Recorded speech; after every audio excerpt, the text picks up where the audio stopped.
Okay, we are going to look at how to draw ray diagrams for mirrors. So we are going to start with concave mirrors. So the way we set these up is we are going to start by drawing a line that represents our mirror, vertical line. This is best on graph paper and best if you have multiple colors of pens. So we draw a line that's going to represent our mirror.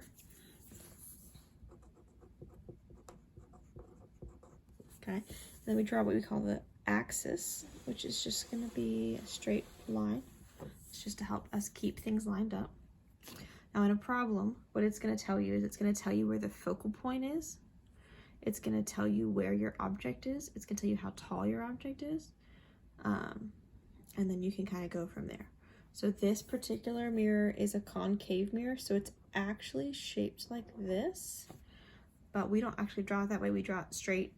It's usually a very small, slight curve. So we're going to pretend we have a problem where we have a focal length of 4, which means we're going to go 4 blocks out, and that's going to be our focal point, which we use F for. And then we go 4 more out, and that's where our radius of curvature is. Okay, so it's twice whatever our focal length is. So I'm going to show you 3 different situations with the same setup, same initial setup, so you can kind of see how it's going to look different in different situations. You do not need to memorize what these pictures actually look like. What you do need to remember is the way you draw the lines. So there are 3 ways we draw lines, and I'll show you these in a second. This is my note card I'm using as a straight edge, so there's some ink on the edge. You can use a ruler, but you can also just use a note card. So we're going to draw 3 what we call rays coming off of our object and trace what they're going to do when they interact with the mirror. So the first ray is going to start off parallel to the axis. So we're going to start by drawing an object 2 centimeters from the mirror. Now it doesn't really matter what you use. It just needs to be something with a top and the bottom. So don't do like just a vertical line. It needs to be something with a top. So I think your textbook uses an arrowhead. That's a common thing. I like to use people because it's super easy to see that it's not one of the rays that you're drawing. Sometimes the arrowhead gets confusing just because you're drawing rays as arrows. So that can be a little tricky. It could be a tree. It could be a house. It could be a candle. It really doesn't matter. So you're just going to draw something to be your object. And so what we're going to do is we're going to say there's an infinite number of light rays bouncing off of this object. We're going to pick 3 that we know how they're going to behave after they hit the mirror. So our very first one is it's going to go from our object parallel to the axis. So just like this. You may want to draw, actually I'm going to switch pen color. You may want to use a straight edge for this piece. I'm going to use it blue. So I'm going to use this just to make it nice and straight. So we're going to go just like that. So go straight, parallel to the axis, and then when it bounces off the mirror, now again, this is a mirror, so light can't go through it. It has to bounce off. The way it bounces is it's going to go towards or away from the focal point. Now that depends on which side of the mirror the focal point is on. So in this case, when it bounces, it can go towards the focal point. So that's what it's going to do. So we're going to line this up. Okay, it's going to start here, and it's going to go through the focal point and keep going down like that. Okay, so the light that is coming from our object is going to bounce off the mirror, and then it's going to bounce through the focal point. So that's our first ray. Okay, now the second one is kind of the opposite. So it is going to go towards or away from the focal point to start with. So we're going to line up, I got a little too close to the top here. We're going to line up the focal point and the object. We're going to draw our line like this. Okay. Oh, I went too far. So it hits the mirror here, and then it's going to bounce back parallel to the axis. So this one was parallel, then focal point. This one is focal point, then parallel. So when it hits the mirror, it's going to come back out straight, and this is how we do this on graph paper. It's going to bounce straight back this way. Okay. I typically change pen colors, and I didn't there. Okay, and then our third line is going to be from the radius of curvature. So all it does is it goes, you line it up with the radius of curvature and the object in the mirror. And so that particular line is going to go from your object towards the mirror. It's going to bounce off the mirror and just come straight back. So you don't have to move the note card. Okay? So it's going to go that direction. Now, what we're looking for is the point at which all three of these lines are going to cross. So we can see that these lines are not going to cross. And so what we need to do is figure out where it looks like they're crossing. So what your eye does is your eye looks at light and your eye assumes that your light has always been traveling in a straight line. So if your eye sees this light ray, it doesn't assume it came from over here. It assumes it came from over here. And so what we do is we back up our ray, line this up like this. So our eye thinks that the light ray came from over here. Now the way we distinguish the actual light ray from what your eye is seeing is with a dotted line. So this one, it looks like it came from over here. This one looks like it came from over here. Okay, and this one looks like it came from over here. Now, theoretically, all three of these lines should cross in the same place. That is pretty close. So what that means is your eye is going to look at these light rays and think that this object is actually right here. And so what we do is we draw what we call an image of our object. So that is where our eye would see it according to that mirror. So it would look like it was behind the mirror and it would look bigger than in real life.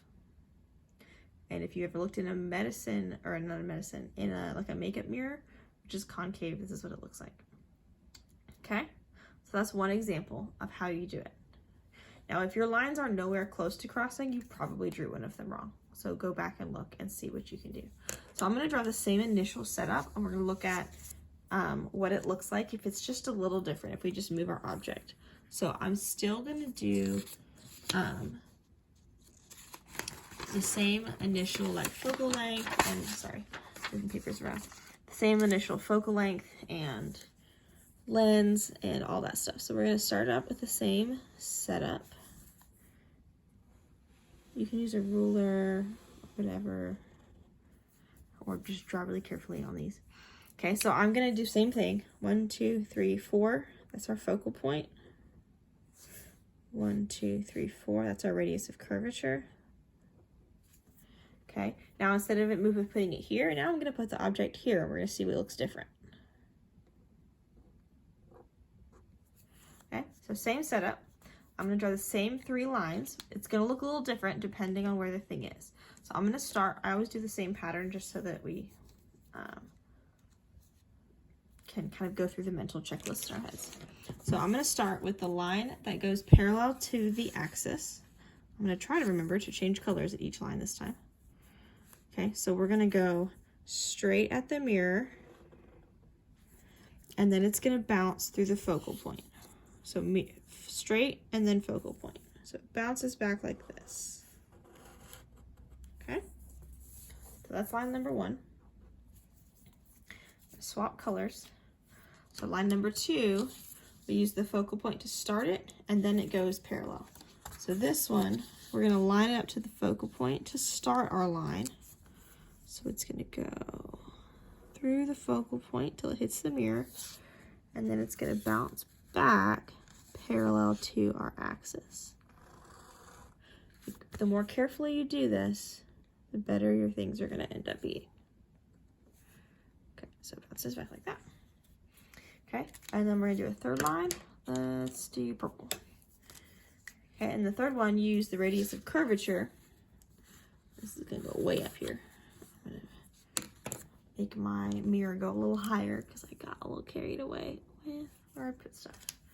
Okay, so we're going to go radius of curvature to line everything up. It's going to go from here towards the mirror, and then it's going to bounce straight back. Okay. Now, this time they do actually cross. So what this means is this looks like the top of our object is right here. So imagine this being a big stick person.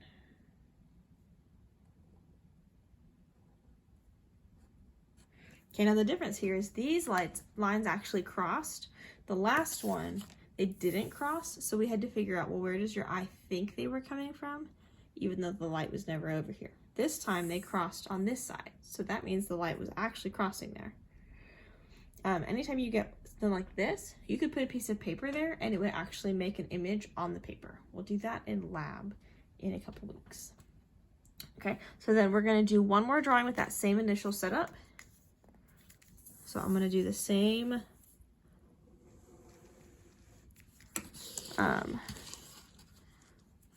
4 and 4, well 4 and 8 I guess, technically. So we're gonna draw these. So here's our mirror, focal point 1, 2, 3, 4. And again, that would be given to you in the problem. 1, 2, 3, 4. That's your radius of curvature. Okay, so we have that. And then I'm gonna put our object now behind here so you can kind of see what all our different options are. Okay, so we draw the lines the same way. So we're gonna start with the one that starts off parallel to the axis, so comes in kind of straight, and then uses the focal point to figure out where it goes from there. So we're gonna start by lining it up straight. So we're gonna go straight in, and then to know where it bounces, we gotta line that up with our focal point. So right there. It's gonna bounce like that. So it's ray number 1. Okay, let's swap colors. So then ray number 2 is gonna be kind of the opposite. So it's gonna use the focal point to start out. So we're gonna go through the focal point first till it hits the mirror, and then it's gonna bounce back kind of flat. Okay, now you see they're crossed, so then that means the third one should theoretically cross there. We're gonna make sure that it does. So then we take the radius of curvature, line it up. It's gonna go through here, it's gonna go all the way down here, and it's gonna come back, back up like that. And look at that, they all cross right there. So that is where the light rays are going to come together. And that's where it looks like the image is. So it's an itty bitty person, smaller than your original, and upside down. Okay, now there's a couple things we look at when we look at our images. There's a few ways we can describe them. So one is we can describe them as either real or virtual. So with these 3 drawings, 2 of them, the lines actually crossed where our image is formed. Our first one, the lines did not cross, so we had to extrapolate backwards to see where our eyes thought the image was. This is a virtual image. The light did not cross there. Your eyes just think it did, okay? These are real images. The lines really crossed. If you put a piece of paper there, you would see an image on the paper. This, you would not see an image on the paper. The light never even made it over here in the first place. So that's real and virtual, okay? The other thing we look at, is it upright or inverted? That's just what it sounds like. Is the little guy standing on the line, or is he upside down? So the first one is upright. The second and third ones are both inverted because our little guy is upside down at the end. And then the other thing is whether it's reduced or enlarged. So again, that's what it sounds like also. Is it smaller than the original object, or is it larger than the original object? So if we look up here, it went from 2 to almost 4. That's enlarged, it got bigger. This one went from 2 to about 4. So that one's also enlarged. This one went from 2 to about 1.5. So that one would be reduced. So this would be virtual, because we had to back the lines up. Enlarged, because it's bigger than that.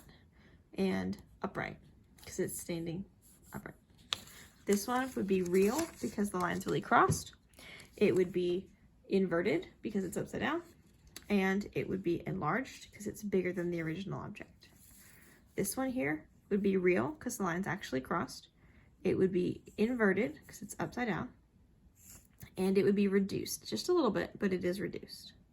So if you're asked to describe an image, those are the terms we're talking about in terms of that. So that is what concave mirrors are going to look like.